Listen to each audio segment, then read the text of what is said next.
Welcome back to AZ Astro. So it has been several weeks since I've been able to do a video. I think it's been about a month and a half now, so about 5 weeks. I ended up going back to work, so now I'm working full-time again, and that really cuts down on my astronomy since I work basically weekdays from midnight until 6 or 7 in the morning. So that really cuts into my astronomy time. So basically the nights that I work, I'm not able to do astronomy. So that has really cut into the time. And then I had planned on last weekend, I was going to do a video. The skies were great. The moon, no moon. It was a new moon.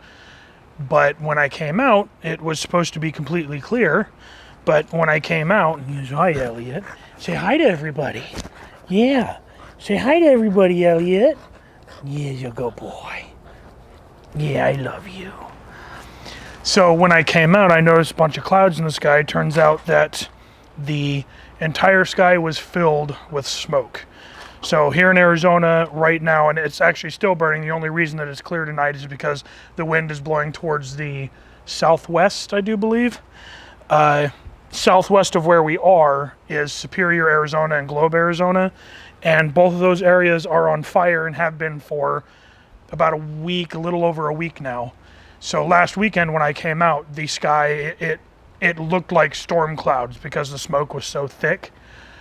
So I have not been able to do any astronomy at all, period. Even on nights where I could leave a little bit later, the sky was just filled with smoke. But the last 2 or 3 nights, it's been blowing southwest, so it's basically cleared out most of the smoke over Phoenix to where I can actually get imaging now. So tonight, I have decided I'm going to use my whole Hyperstar setup. So I've got my, actually I will pull this off so you guys can see this. So this is my Celestron C6. I got the Hyperstar 6 right here, and I got it installed. I've been messing with it. I'll put some pictures that I got of the East and West Veil nebulas in the video for you guys to see. So I've been messing around with it before the smoke came in and everything. So I got the Hyperstar C6. Inside this barrel, I've got the Optolong L Pro filter, light pollution filter, which helps out a lot. And then I have my QHY 183C hooked up in there. So that's what I'm going to be imaging with tonight. I have decided not to try to use my cooling tonight, seeing as it's about 90, I think it's about 97 degrees right now, and it's about 12:30, 1 o'clock-ish, I believe. It's just too hot, and I wouldn't be able to, I wouldn't be able to cool my camera down enough. I might see how low I can get it, probably about 12 degrees Celsius, which is really not, I mean, I'm used to imaging at negative 12 degrees Celsius all the way down to negative 24 degrees Celsius on really cold nights.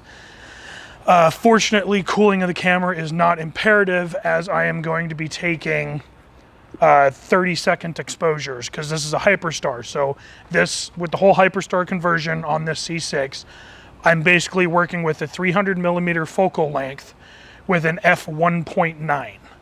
So that's insanely fast. So I have noticed with fiddling with it that if I go really above 45 seconds of exposure, I start soaking in all the light pollution that's around here, especially with the moon up.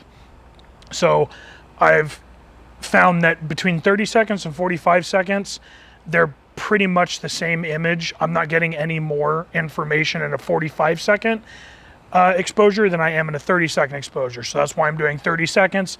Try to cut down as much as possible on the light pollution and cut down as much as possible on the picture noise. I also have this, let me move the telescope so you guys can see it. So right here, I've got the Celestron autofocus motor. I put it on. I did have to adjust it a couple times when I put it on because I noticed it was a little, wasn't on perfectly, so it was kind of struggling a tiny bit in a portion of the rotation. So I took it back off and I got it as straight as I could. But ever since I got this, I mean, this thing, it's worked perfectly for me. So we'll see how long that lasts. I've seen a lot of reviews saying that it's okay for rough focusing, but with this whole setup that I have, that's all I need is rough focus. I don't need perfect focus at 300 millimeters. So tonight I think I'm going to do something in the sky over here because I have the moon over there and I don't want the moon getting in my way. So I have a couple options. I have the Heart and Soul Nebula that are coming up. You guys can't see the line right here, but there's some power lines right here. It's coming up over there right now. And then over here, I actually have Andromeda Galaxy. I don't know which one I'm going to do yet. I'll let you guys know when I actually get trained on the object I want to image. But one of those two objects, most likely, I noticed Andromeda Galaxy is going to pretty much fill the whole frame. So I think I might just go for that. Heart Nebula is still just a little bit too large for even my Hyperstar. But the Soul Nebula is perfect size. It fills the whole frame. So I'm going to kind of test out all three and see what they look like. See how good they look, and then I'll go from there. Tonight it is pretty windy. I don't know how that's going to affect my imaging. Hopefully, since I'm doing 30-second exposures, it's not going to be too bad. But we will find out. So I will see you guys back in at the computer. All right, so we're back in the computer. I have been fiddling around. As you can see, I'm actually on the Lagoon Nebula. So Andromeda, Heart Nebula, and Soul Nebula are all still below the power lines, which means that I cannot image them yet. They're still too low in the atmosphere for my comfortability, as well as I don't want the power lines going through pretty much like 20 or 30 of the shots. That's just wasted time. So I went to the Lagoon Nebula. I think I have an hour to 2 hours worth of time left on the Lagoon Nebula till it goes down into power lines. But this is a 30-second shot through the Hyperstar of the Lagoon Nebula. I personally think it looks great, and I think I'm going to do about an hour of 30-second exposures on the Lagoon Nebula. So if I come over here, sequencer, I already have it set as the sequence that I want. I've already autofocused it. Camera's already cooled. I do want to do the meridian flip, although I don't think it'll matter for the Lagoon Nebula. But basically, I want to do 60 shots at 30 seconds each. I'm not going to dither. I'm not really worried about that. So I think that's it for that. The Hyperstar is really easy to use. There's no guiding because it's only 30 seconds. I think the wind might mess with it a little bit, but it seems like the wind is kind of calmed down a little bit. So hopefully I don't get any gusts, but we'll see what happens. So go ahead and hit start. So I will see you guys when all 60 of these exposures are done. The Lagoon Nebula will be down, and then I'll go to the Andromeda Galaxy. I might do all 4 of them because with the short exposures that I'm taking, I can get a lot of data very quickly. So I might just do Lagoon Nebula, Andromeda Galaxy, Heart Nebula, and Soul Nebula just to see how it goes. But I will see you guys when when the Lagoon Nebula is done. Alright, so I was able to get about 30 minutes on the Lagoon Nebula before it went back behind power lines and just wasn't I'm not able to get any more of it. So now I'm on Andromeda Galaxy. It's already 2:50 a.m. Here in Arizona. The sun starts to come up between 4 and 4:30 a.m. So it looks like I'll be just doing Andromeda. I think I'll do about an hour and a half. I think I'll be safe with that. And then see what I can get for that. So I will see you guys at the end of the video. So I ended up with 2 objects that I was able to image. I was able to image Lagoon Nebula, and I was able to image Andromeda Galaxy. I was hoping to get all 4, but unfortunately the sun started to come up about 4:30 in the morning. So I was lucky to actually get my darks before it came up. So I got those, but I got 2 good images, Lagoon and Andromeda. One thing that I've noticed with my Hyperstar, being that I can't do narrowband imaging with it, I have noticed that I pick up a lot of noise gradient, color gradients in the images. So I have to try to deal with those. I'm still a beginner with PixInsight, but I'm doing the best that I can with PixInsight. I'm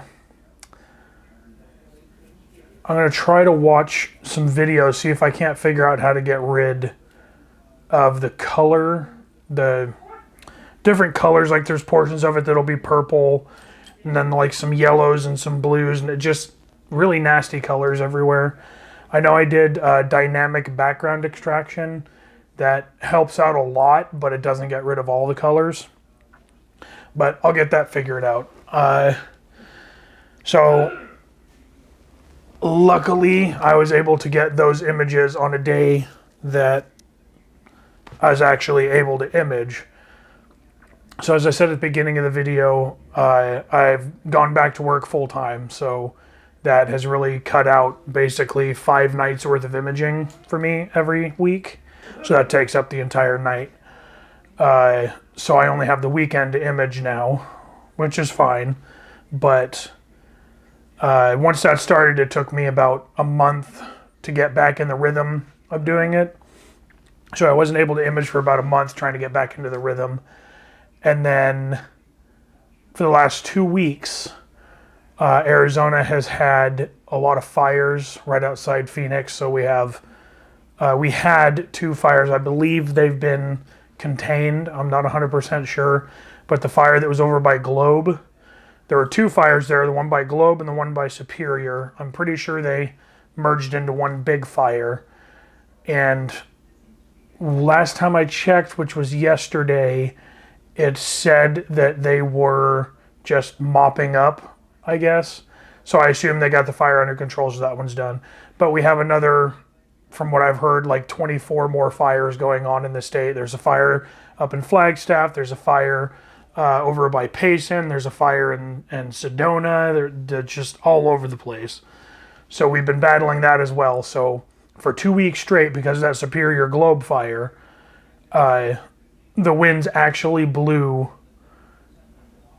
smoke so thick that it looked like clouds that were over the city. It was insane. I think I have a picture on my phone of it that I'll put in the video, so you guys can get an idea of what this looked like. It was, I've never seen anything like it, but it was like that for about 2 weeks, and I got a break this weekend.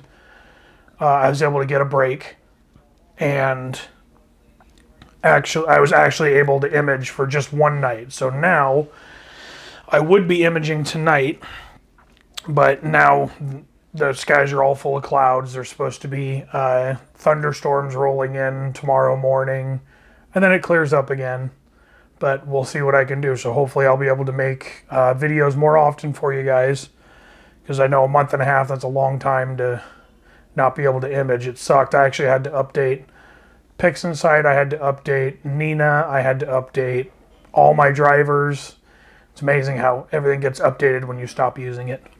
Anyway, another thing that I failed to mention, which is actually pretty exciting news, I got an email from High Point Scientific, and they offered me to become an affiliate. So I now will be putting an affiliate link in the descriptions of my videos. So you guys, if you guys want to buy telescopes or mounts or whatever, you can use my affiliate link, and I get a little bit of that kickback to help out with the channel, help out with the things that I purchase, because I spend way too much money on astrophotography stuff. But that's okay. So yeah, the affiliate link will be down in the description if you guys want to use that. Help me out. That would be awesome. So I'll see you guys later. If you like the video, like and subscribe, and I'll see you later.